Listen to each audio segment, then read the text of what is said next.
Hello दोस्तों, एक बार फिर से आप सभी का स्वागत है एजुकेशन बाइट पर। कैसे हो आप सभी? मुझे उम्मीद है कि आप सब एकदम बढ़िया होंगे। मैथ्स की लास्ट क्लास में मैंने आपका ज्यामिति टॉपिक शुरू किया था, जिसके अंतर्गत मैंने आपको रेखा, रेखाखंड, किरण, साथ साथ कोण क्या होता है ये बता दिया था। और कोण के प्रकार भी मैं आपको बता चुकी हूँ।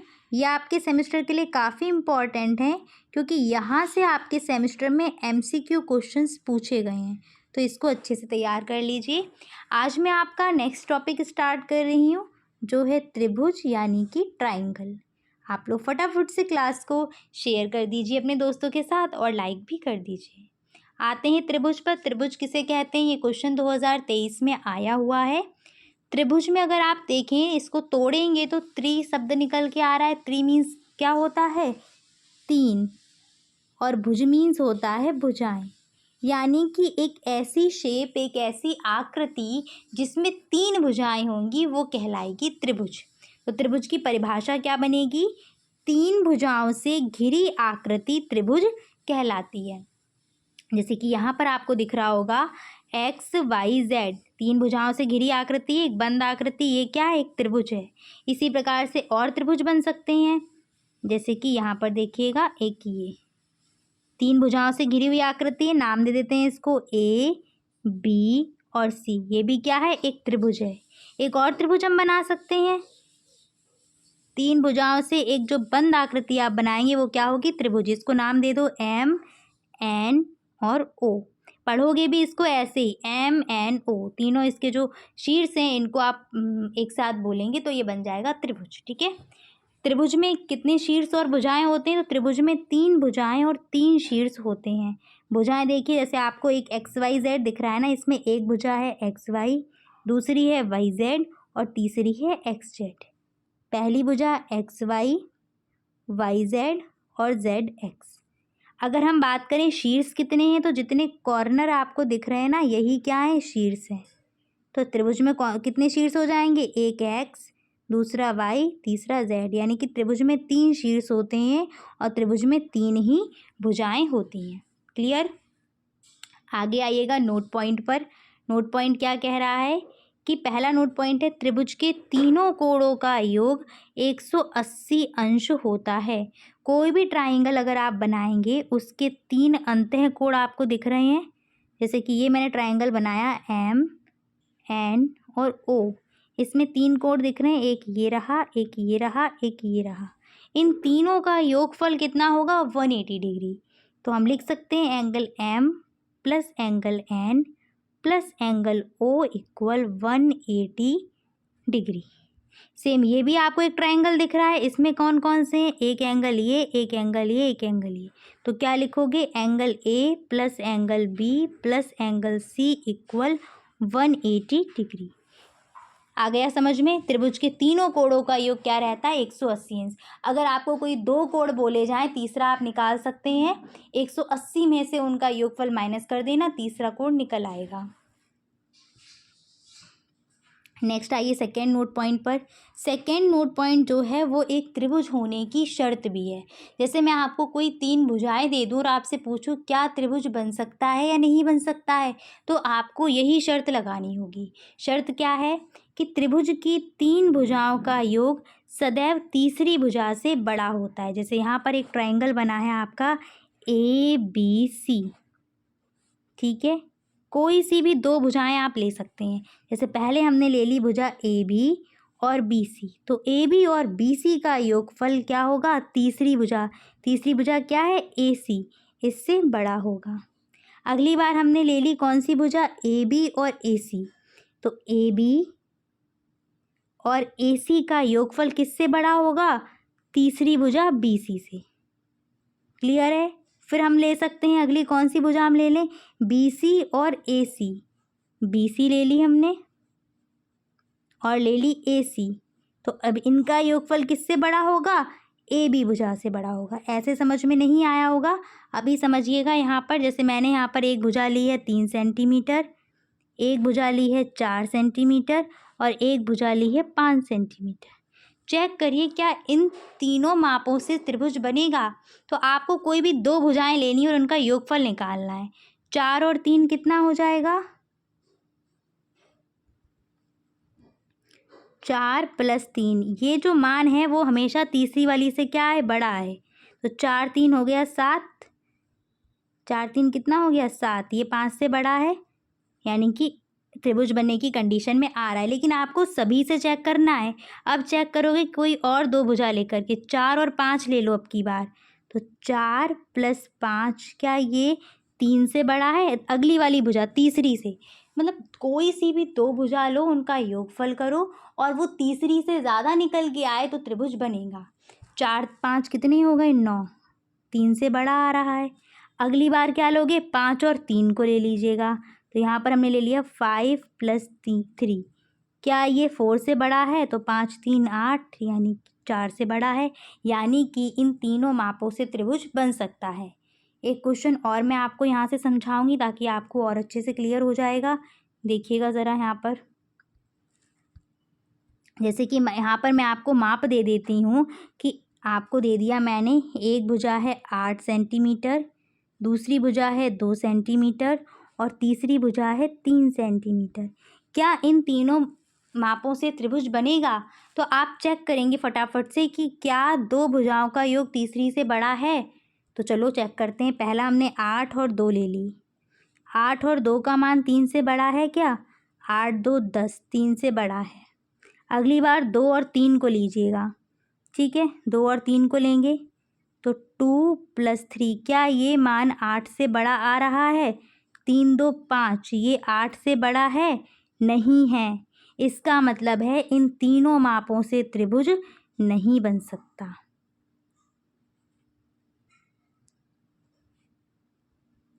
क्लियर? आ गया सभी को समझ में? तो अगर क्वेश्चन आपको आपके सामने ऐसा आ जाता है कि आपको 3 भुजाएं दे दी जाए और आपसे पूछे कि त्रिभुज बनेगा या नहीं बनेगा, तो आप क्या करेंगे? दो दो भुजाओं को लेके चलेंगे और तीसरी वाली से बड़ा अगर उनका योगफल आ रहा है तो वो त्रिभुज बनेगा। ठीक है, कोई भी दो भुजाएं लीजिए और आपको चेक करना ही है सभी को लेकर के। जैसे यहाँ एक और बचा था पेयर, कौन सा? 8 और 3 का, वो भी आप ले सकते थे। 8 + 3 क्या 2 से बड़ा है? तो 8 3 11, हाँ 2 से बड़ा है। बट यहाँ पे ये बड़ा नहीं निकला, इसलिए ये त्रिभुज नहीं बनेगा। ठीक है, चलिए अब हम आते हैं त्रिभुज के प्रकार पर। और ये क्वेश्चन भी पूछा गया था, त्रिभुज के कितने प्रकार हैं? तो त्रिभुज को दो प्रकार से बांटा गया है। ठीक है, एक बांटा गया है कोण के आधार पर और एक बांटा गया है भुजाओं के आधार पर। ठीक है, त्रिभुजों को जो है वो दो प्रकार से वर्गीकृत किया है, एक कोण के आधार पर, दूसरा भुजाओं के आधार पर। सबसे पहले हम देखेंगे कोण के आधार पर त्रिभुज कितने प्रकार के होते हैं। तो कोण के आधार पर जो त्रिभुज हैं वो 3 प्रकार के होते हैं। पहला है न्यून कोण त्रिभुज, दूसरा समकोण त्रिभुज और तीसरा है अधिक कोण त्रिभुज। न्यून कोण त्रिभुज क्या होता है? तो न्यून कोण त्रिभुज एक ऐसा त्रिभुज है जिसके सभी कोण 90 अंश से कम होते हैं, या आप बोल सकते हैं ऐसा त्रिभुज जिसके सभी कोण न्यून कोण होते हैं। जैसे कि ये त्रिभुज है, इसके सभी कोण 90 से कम ही होंगे। ये 40, ठीक है, ये 50 ले सकते हो आप, नहीं, जैसे कि ये 60 है, इसको आप ले सकते हैं 50, ये हो सकता है 70। यानी कि सभी कोण आपको जो दिए जाएंगे वो 90 से कम के ही होंगे, वो होगा आपका न्यून कोण। क्लियर है? चलिए अब आते हैं समकोण त्रिभुज पर। समकोण त्रिभुज क्या होता है? तो समकोण त्रिभुज एक ऐसा त्रिभुज है जिसका एक कोण समकोण होता है, यानी कि 90 अंश का होता है। जो आपको ABC त्रिभुज दिख रहा है, इसमें एंगल B को अगर आप देखें तो ये समकोण है, यानी कि 90 डिग्री है। और समकोण त्रिभुज में आपकी लगती है पाइथागोरस प्रमेय। पाइथागोरस प्रमेय होती है, क्या होती है? तो पहले तो ये जो त्रिभुज है समकोण त्रिभुज, इसकी भुजाओं के नाम देख लीजिएगा। इसमें जो 90 अंश के सामने वाली भुजा होगी उसको बोलते हैं हम कर्ण। ठीक है, जिससे 90 अंश का कोण बन रहा होगा, इसमें खड़ी वाली लाइन है लंब और नीचे होता है आधार। पाइथागोरस प्रमेय है आपकी कर्ण का स्क्वायर बराबर लंब का स्क्वायर प्लस आधार का स्क्वायर। इस प्रमेय को ध्यान रखना, बहुत इंपॉर्टेंट प्रमेय है। इस प्रमेय की सहायता से आप किसी भी समकोण त्रिभुज में अगर आपको दो भुजाएं दी जाती हैं तो तीसरी वाली को निकाल सकते हो। फॉर एग्जाम्पल, मैंने आपको ये बोला कि त्रिभुज ABC एक समकोण त्रिभुज है, यानी कि इसका एक कोण 90 अंश का है। इसमें अगर मैंने आपको दे दिया कि इसका जो लंब है वो है 4 सेंटीमीटर का, इसका आधार है 3 सेंटीमीटर का, तो इसका कर्ण ज्ञात कीजिए। आप फटाफट से क्या लगाओगे? पाइथागोरस प्रमेय। और पाइथागोरस प्रमेय क्या होती? कर्ण का स्क्वायर बराबर लंब का स्क्वायर। लंब कितना दिया क्वेश्चन में? 4, तो कर देंगे 4 का स्क्वायर प्लस आधार कितना दिया? 3 का स्क्वायर। 4 का स्क्वायर कितना हो जाएगा? 4 चौक 16 और 3 तिरका 9। तो यहाँ से निकल आएगा कर्ण का स्क्वायर बराबर 16 और 9 कितना हो जाएगा? 25। तो कर्ण बराबर √25 यानी कि 5 सेंटीमीटर। कर लेंगे सभी लोग। अब याद रहेगी पाइथागोरस प्रमेय, आगे और क्वेश्चंस में भी ये काम आने वाली है, तो इसको ध्यान रखना, ठीक है। दो भुजाएं कोई, अब आपको हो सकता है कर्ण और लंब दे दिया जाए तो आप आधार को भी फाइंड कर लेंगे यहीं से। नेक्स्ट आते हैं अधिक कोण त्रिभुज। अधिक कोण त्रिभुज क्या है? तो एक ऐसा त्रिभुज जिसका एक कोण अधिक कोण हो वो कहलाता है अधिक कोण त्रिभुज। अधिक कोण का मतलब क्या है? अधिक कोण कौन सा कोण होता है? जिसका मान 90 अंश से तो बड़ा हो और 180 अंश से छोटा हो, उसको हम बोलते हैं अधिक कोण। तो यहाँ पर त्रिभुज ABC में जो आपको कोण B दिख रहा है ये कैसा है? ये एक अधिक कोण है, इसीलिए इस त्रिभुज को हम क्या बोलेंगे? अधिक कोण त्रिभुज बोलेंगे।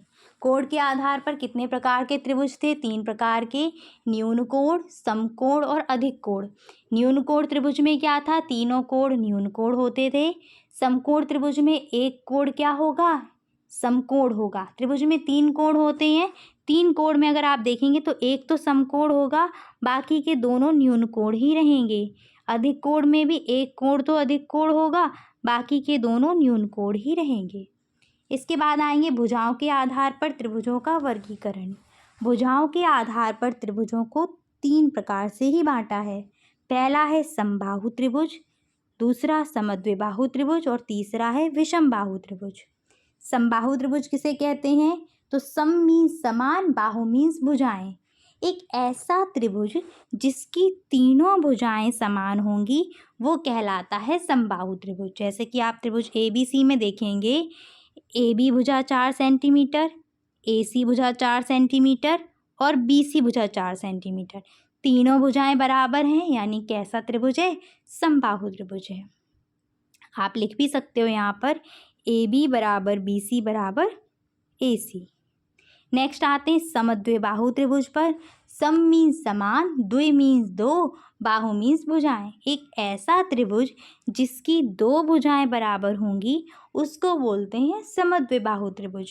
ट्राइंगल ABC में आप देख पा रहे होंगे, AB भुजा 2 सेंटीमीटर, AC भुजा 2 सेंटीमीटर और BC भुजा है 4 सेंटीमीटर। कौन कौन सी 2 बराबर हैं? AB बराबर है AC के। क्लियर? समद्विबाहु त्रिभुज की एक खासियत और है, याद रखना कि जब त्रिभुज की 2 भुजाएं बराबर होती हैं तो इनके सम्मुख कोण भी बराबर होते हैं। जैसे कि कौन कौन सी भुजा बराबर है? AB भुजा बराबर है AC के। तो AC के सम्मुख कोण कौन सा है? B वाला।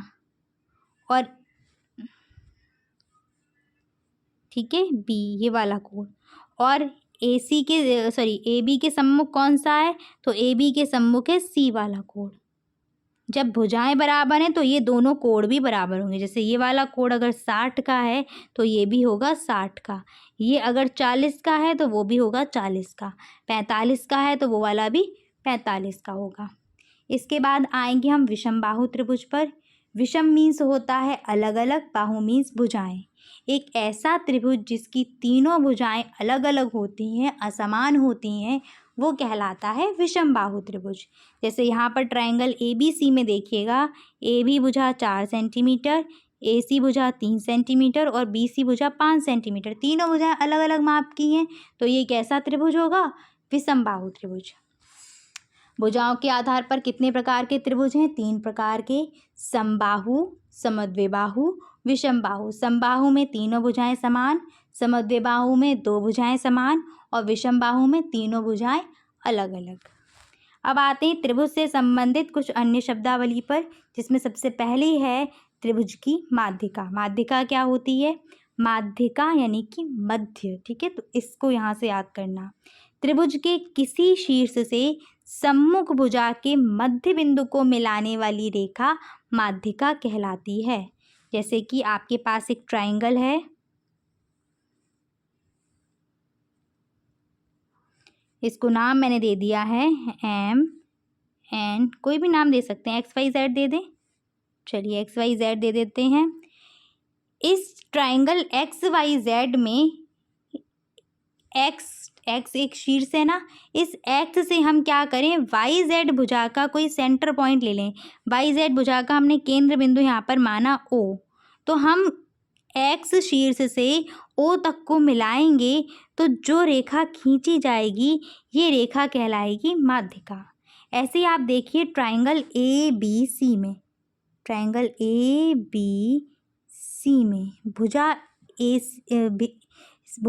AC का, AC कह रही हूँ, भुजा BC का एक सेंटर पॉइंट है। क्या पॉइंट है? Centre point O। हम क्या करें कि शीर्ष A से O तक को अगर हम मिलाएंगे, तो शीर्ष A से O तक को जो रेखा मिलाएगी वो कहलाएगी माध्यिका। समझ में आ गई कि किसी भी त्रिभुज में किसी शीर्ष से सामने वाली भुजा के सेंटर पॉइंट को, केंद्र बिंदु को यानी कि मध्य बिंदु को अगर हम मिलाएंगे तो वो कहलाता है हमारा क्या? माध्यिका। इस माध्यिका की वजह से क्या हुआ कि जो सामने वाली भुजा थी वो 2 बराबर भाग में बट गई, यानी कि BC भुजा के 2 हिस्से हो गए, एक हो गया BO, एक हो गया OC। तो BO बराबर क्या रहेगा? OC।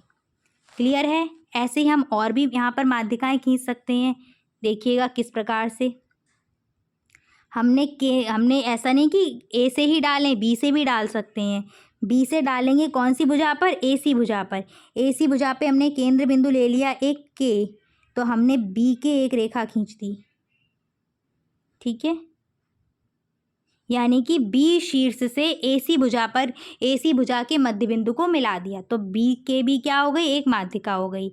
ऐसे ही C से डालेंगे AB भुजा पर, तो C से हमने AB भुजा का सेंटर पॉइंट लिया B केंद्र बिंदु और P और CP को मिला दिया, तो ये भी क्या है? एक माध्यिका। तो इस त्रिभुज में कौन कौन सी माध्यिकाएं हैं? माध्यिकाओं के नाम बता सकते हैं आप लोग।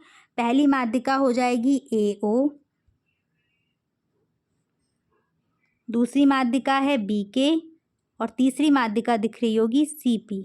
दिख रही हैं तीनों माध्यिकाएं। माध्यिकाएं होती क्या हैं? तो यहाँ पर शॉर्ट में लिख देंगे, शीर्ष से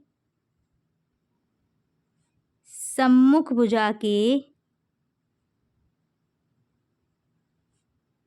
मध्य बिंदु को, मिड पॉइंट को, ठीक है, मिड पॉइंट, सेंटर पॉइंट नहीं, सेंटर पॉइंट पता नहीं कहाँ से बोल रही थी मैं, केंद्र बिंदु नहीं, मध्य बिंदु यानी कि मिड पॉइंट को मिलाने वाली जो रेखा है वो कहलाती है माध्यिका, ठीक है। शीर्ष से सामने वाली भुजा के मिड पॉइंट को मिलाने वाला रेखाखंड माध्यिका होगा। इसके बाद आएंगे केंद्रक किसे कहते हैं, ठीक है। केंद्रक क्या होगा? तीनों माध्यिकाएं जिस पॉइंट पर एक दूसरे को काट रही होंगी, आप देख रहे हैं AO, BK और CP कहीं ना कहीं एक दूसरे को कट कर रही हैं, वही कटान बिंदु कहलाता है केंद्रक। कहाँ पर काट रही हैं? तो यहाँ पर काट रही हैं और यही पॉइंट क्या है? केंद्रक है। तो तीनों माध्यिकाओं का कटान बिंदु कहलाएगा केंद्रक। आ गया समझ में? आगे आते हैं, शीर्ष लंब किसे कहते हैं। शीर्ष लंब क्या है? तो त्रिभुज के किसी भी शीर्ष से सम्मुख भुजा पर डाला गया लंब कहलाता है शीर्ष लंब।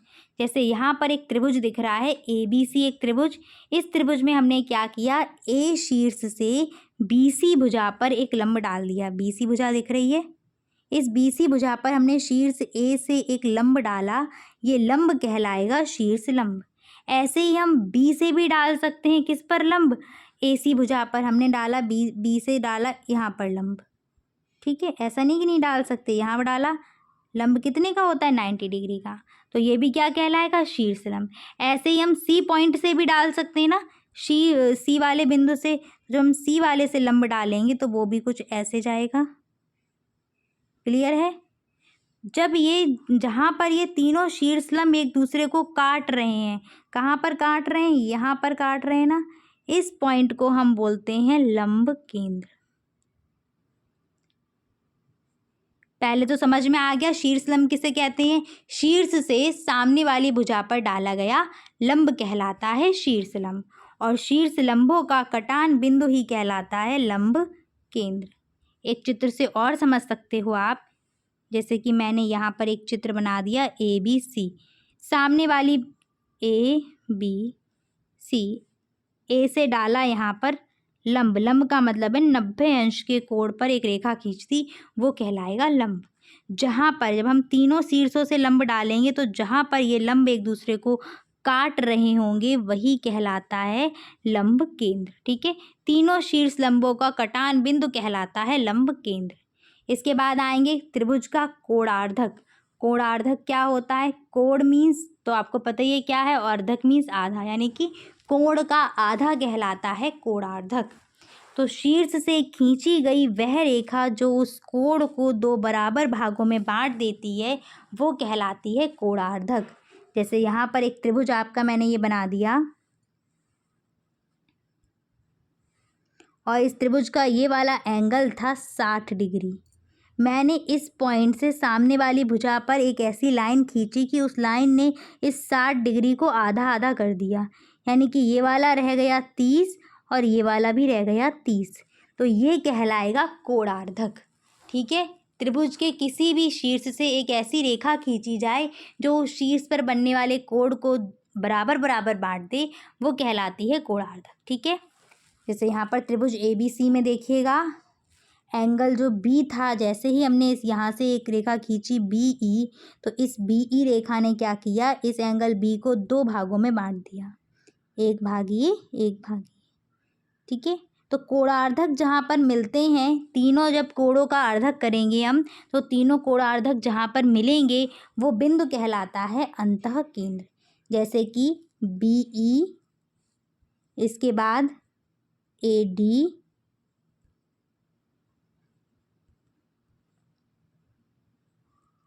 और एक और हमने खींच दिया कुछ इस प्रकार से, तो ये तीनों जहाँ पर मिले हैं वही कहलाएगा अंतः केंद्र। क्लियर है सभी को।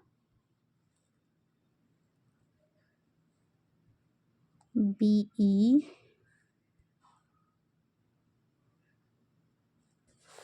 अब समझ में आ जाएगा। ठीक है, जहाँ पर मिले वही क्या है, अंतः केंद्र है। तीनों कोणार्धकों का कटान बिंदु कहलाता है अंतः केंद्र। लंबार्धक किसे कहते हैं, तो त्रिभुज की किसी भी भुजा के मध्य बिंदु पर डाला गया लंब कहलाता है लंबार्धक। और ये आवश्यकता नहीं है कि लंबार्धक सदैव शीर्ष से होकर ही जाए। जैसे कि यहाँ पर एक ट्रायंगल मैंने इस प्रकार से बना दिया, तो इस ट्रायंगल में हर एक भुजा का मिड पॉइंट देखो, जैसे इसको नाम दिया ABC। BC भुजा का मिड पॉइंट हमने ले लिया P, AC भुजा का मिड पॉइंट हमने ले लिया Q, और AB भुजा का मिड पॉइंट ले लिया R। इन सभी मिड पॉइंट पर क्या करेंगे, लंब खींचेंगे। ठीक है, इस प्रकार से। तो इन सभी मिड पॉइंट पर जो लंब खींचा जाएगा वो लंब कहलाएगा लंबार्धक। ठीक है, मतलब कि लंब मीन्स लंब, अर्धक मीन्स आधा कर दे भुजा को। ठीक है, तो जिस भुजा पर ये लंब खींचा उस भुजा को आधा आधा तो ही कर दिया, क्योंकि मिड पॉइंट से खींचा, यानी कि ये वाला हिस्सा BP हिस्सा और PC हिस्सा क्या हो गया, बराबर हो गया। आ गया समझ में।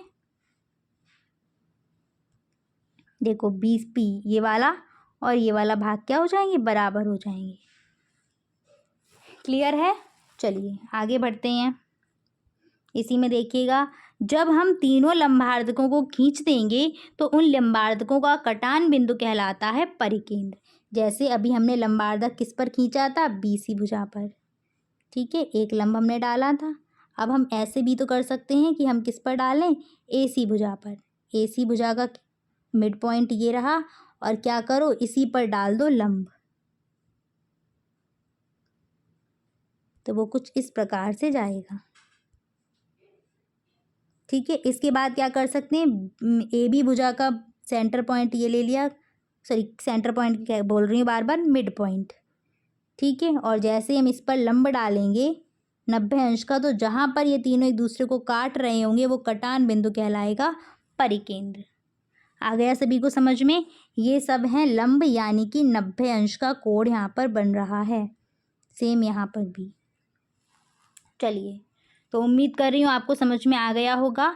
आज मैं यहीं पर रखूँगी, इतना ही। एक बार माध्यिका, कोणार्धक, शीर्षलंब, इन सबको एक बार फिर से समझा देती हूँ आपको।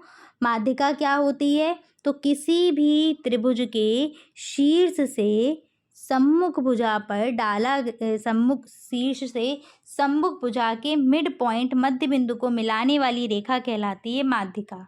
तीनों माध्यिकाओं का कटान बिंदु कहलाता है केंद्रक। शीर्षलंब क्या है, तो किसी भी शीर्ष से सम्मुख भुजा के पर डाला गया लंब कहलाता है शीर्षलंब, जैसे कि डाला था हमने। और शीर्ष लंबों का कटान बिंदु कहलाता है लंब केंद्र। इसके बाद आगे आएंगे, कोणार्धक क्या होता है, शीर्ष से खींची गई वह रेखा जो कोण को दो भागों में बांट दे, कोणार्धक होती है।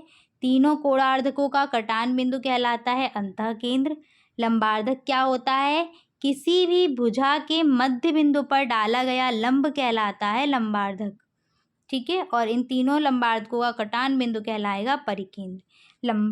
लंबार्धक एक ऐसा है कि इसको केंद्र से कह रही हूँ, वृत्त पढ़ाया था 3rd सेमेस्टर में, बार बार केंद्र याद आ रहा है, कोई नहीं। लंबार्धक की खासियत ये है कि ज़रूरी नहीं है कि ये शीर्ष से ही होकर जाए। शीर्ष से जब हम लंब डालेंगे तो वो हो जाएगा शीर्ष लंब। ठीक है, जब किसी भी त्रिभुज के शीर्ष से लंब डालेंगे तो वो हो जाएगा शीर्ष लंब। और जब हम क्या करेंगे, सामने वाली भुजा के मध्य बिंदु पर लंब डालेंगे तो ये होगा क्या, लंबार्धक। लंबार्धक क्या करेगा, उस भुजा को दो बराबर भागों में बांट देगा, बट शीर्षलंब नहीं बांट पाता है। अंतर समझ में आ गया दोनों में? चलिए, तो उम्मीद कर रही हूँ क्लास आप सभी को अच्छी लगी होगी। कल हम मिलेंगे, जिसमें आपका चैप्टर जो लास्ट टॉपिक बचा हुआ है, क्षेत्रफल और परिमाप का, तो इसको हम कंप्लीट करेंगे, क्षेत्रफल और परिमाप को। इसमें हमें कुछ आकृतियाँ देखनी है। कौन कौन सी आकृति देखनी है वो आप देख सकते हैं यहाँ पर। पहला हम देखेंगे ट्रायंगल का, उसके बाद देखेंगे आयत का, नेक्स्ट देखेंगे वर्ग का, और उसके बाद है वृत्त।